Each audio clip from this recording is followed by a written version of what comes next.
Manchester United in town after a defeat in Munich last night. There's a lot of talk of a crisis at Manchester United. How do you assess them at the moment? I'll only try and assess them in a way that I need to do for my team. So strengths and weaknesses, I've been in a big club before. I know what it is when you lose a couple of games. The pressure can mount, but it's not for me to talk about them. I mean, the main thing is what they do on the pitch, and that's what I focus on. Do you feel perhaps they are vulnerable coming to you on a Saturday night under the lights? I really want the place to become a difficult place to go to for any team. But at this moment in time, when we've played against teams of the caliber of United, it's fair to say we haven't been able to put in a 100-minute performance, if you like. We've always had threat. We've always been there in 45-minute spells or something. But we got punished in the moments where we weren't. We weren't at our best. So for us, it's more looking into this game and say, can we step it up and can we get a result against one of the top teams in the league? From your experience, how difficult is it to go from a really high-profile Champions League game in Europe in midweek to then bounce back and be straight into Premier League action? I guess it depends. I've had years where it seemed like it was more difficult. But then I've had years as well where it was fine. I think it depends, how much experience you've got in the squad of dealing with these games, these turnarounds as well, the depth of your squad. That was my experience being in this situation before. There's talk of mental strength. I mean, in terms of your experience, again, they're going to have to be on it, aren't they, Saturday night? Because you'll want to give them as big a test as you can possibly provide. Yeah, I mean, the main thing is, when you mentioned mental strength, I was like, almost hopefully it was finally a question about Burnley, but it's about the mental strength of United we're talking about again. Sorry. So I'll talk about the mental strength of our team. Like, we've had 3 games against 3 of the top 8 sides, I would say, in this league. The gap has always been there. We played 2 games against teams like Forest where we felt that we were on an even playing field, and it's for us now to make sure we close that gap with the teams at the top. I'm really looking forward to this game in terms of seeing if we've made those steps forward, and then I really believe in the attacking threat we have in our team being able to do something, and hopefully that shows on Saturday. What gave you the greatest satisfaction at Nottingham Forest on Monday night? Solid performance. All round, down to 10 men as well, so then you dive into like character territory, and even then we were solid. Nottingham Forest came off the back of a result against Chelsea where they kind of caused an upset, and for us it was good to see that twice we played against them and twice we weren't less than them, and but the challenge is United now, and that's something I'm looking forward to see if we've made progress. How big a headache have you got losing Lyle Foster? Because you clearly need to think about a new central striker. Have you made your mind up? We built a decent squad. There's a few players that I would have liked to see anyway. So it's for someone else now to step into those shoes and give it its own flavour, and hopefully it'll be something that pays off on the day. And always quite a good occasion when United come to town. Has anybody mentioned to you Robbie Blake, 2009, Burnley's first ever Premier League goal against United? Not yet. I know everyone that scored against Man City, though. They remind me enough of that. But no, not yet. Thank you very much for your time. Thank you. I'll look into it, though. Thank you. Yeah. Vincent, what is the team news ahead of this weekend? How are you shaping up? Other than the obvious Lyle Foster with the suspension, I think obviously we'll have to manage that situation, but everyone's healthy, everyone's ready to have a go on Saturday. Speaking particularly about Burnley, you've said you've already played what you feel are 3 of the top 8 teams in the league. What are the lessons you're looking to see having been learnt for this game, and how do Burnley have to approach it if you are to get something from it? I think we went into all 3 of the games. I think the City game, until Kevin De Bruyne's injury, we posed a tactical problem. They're an incredibly strong team, so it doesn't by any means mean that we dominated, that we should have won these games. I'm just saying we had 30 minutes, and in the second half, and then if you put it all together in each of those 3 games, we had 45 minutes of really solid performances where we were actually looking to play at a higher level than what people would expect. But in the moments where we weren't, perhaps when we didn't have the momentum, we just couldn't avoid conceding goals. And so that's something we've worked on. That's something that I'm looking for against Man United. I don't expect it. If they're on their day, you know, it's obviously Tottenham, City, Aston Villa. It's got to be of that bracket. And then for us, it's to make sure that these moments that we've identified, that we improve on it to be competitive for 90 minutes for this game. Is there an opportunity for Burnley, though, here? I mean, like the rest of us, you'll have heard all the talk swirling around Man United. The players will have heard it. They will, whether they want to admit it or not, feel a little bit of pressure. If Burnley can make the first move on Saturday night, is there a real opportunity here?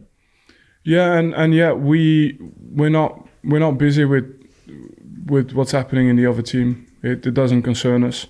I will have at some point, you know, anyway, I have myself to manage the results of our team. I have myself to manage the performances, and I think we're a calm camp. We're a place where we feel that there is something really exciting ahead of us, and we want to build on that momentum. Everything that happens elsewhere is not too much of our concern. And I wonder if you could talk to us a little bit about Charlie Taylor, because he's had to wait for his opportunity in the Premier League, but he came in the other night, performed very well, and I suppose it is an example to everybody else that when you get your opportunity, if you can take it, you can make the position yours. Yeah, and that's maybe the biggest difference with Dan in general, the top sides. You know, we don't have to talk too much about the names here. You know, it's players know they have a role and a duty to fulfill for the team and for the club, and when it's their time, it's their time. And Charlie was exemplary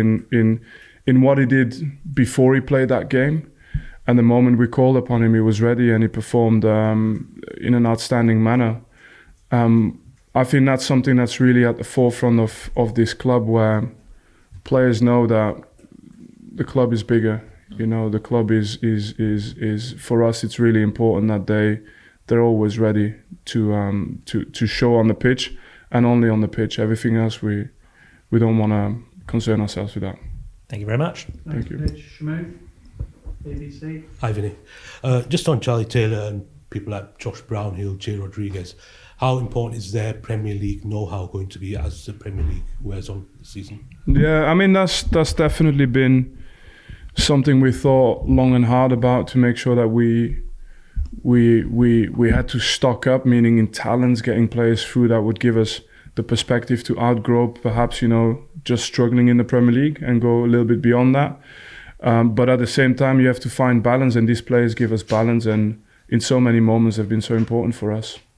And Lyle's red card on Monday that you called a mistake, does it open up someone else to stake a place for claim in the starting 11? It has to. I've been many years in the dressing rooms before. Everybody feels sorry for you, but there's someone rubbing his hands, someone getting ready and thinking that could be my chance. And I think now his role is to support the team, and I'm sure we'll get him back at his best level as well. On a club like Manchester United, why is it that they're seemingly one loss away from a crisis? No, when you're in a top club, you're always one loss away from a crisis. It doesn't have to be just United, it's every top club. They've actually lost 3 on the bounce. Is it a good time to be playing them, do you feel? Depends how you look at it. My concern is with what we have to do. I look at it in this way. Let's put it frankly.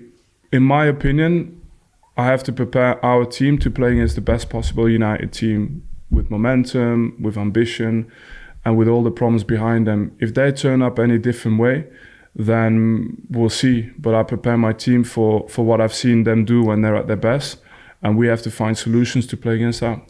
And Ten Hag, as we know, has had a lot of issues to deal with this season. As a fellow Premier League manager, how have you looked at it? How do you feel he's dealt with those?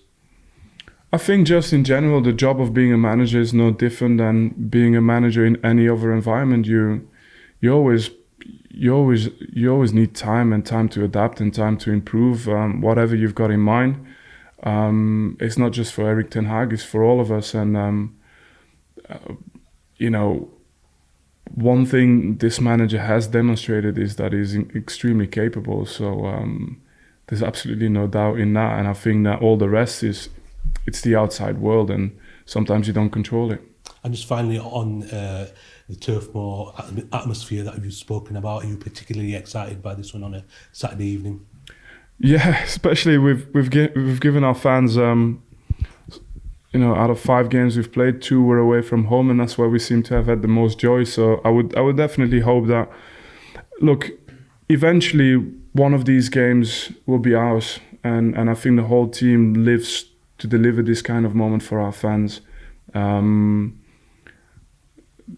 The wait at the moment will make us enjoy it more, I suppose, but if it's on Saturday, then we'll be very happy with that. Thanks, Shamoon. Ian, PA Media. Hi Vincent, I promise this is a question about Burnley, but we've spoken a lot about the noise around United at the moment. What is it? Is it different at a club like Burnley, and how is it different? Yeah, it's massive. You can't compare. And remember, I understand it because I obviously come from Anderlecht, which it might look like it's a smaller club, but in its environment, it's a big club with the same kind of pressures, and that's why I can relate to. You're never further than 1 game away from a crisis, and you can go around explaining as much as you want what's happening, the logical reasons behind it, and then you can lay it all out, but it never seems to be easy to control that. So I've lived it. I think that when I look at Burnley, the difference is that it's if the difference with my experience when I was in Belgium, for example, is it's a very calm environment, rational. Every now and then you come and ask me a question about a player, and I come and tell you, go down the road, and go and ask it at City, at United, at Liverpool, over here. It's focused on work, on finding solutions. There's people that can critique each other, back each other. So the environment is really good, and that's not a given in football. It's very difficult to find that. So the environment, do you find that more constructive in terms of keeping focus on what you're trying to achieve? No, I think it's just naturally more possible. I think big clubs bring what big clubs have in terms of, pressure, and there's nothing you can do. You should embrace it. By the way, it is what it is, and I want to make very clear, I'm not talking about our opponents of Saturday. I'm talking about my experience. And then I look at the situation here. I think the ambition is there. There's no change. We want to win all the time. But I think all the expectation matches where we're at the moment. And obviously with time, hopefully it'll grow. But it's a really healthy environment to work in. And I can really appreciate that. Thank you. Thank you. Okay, let's move.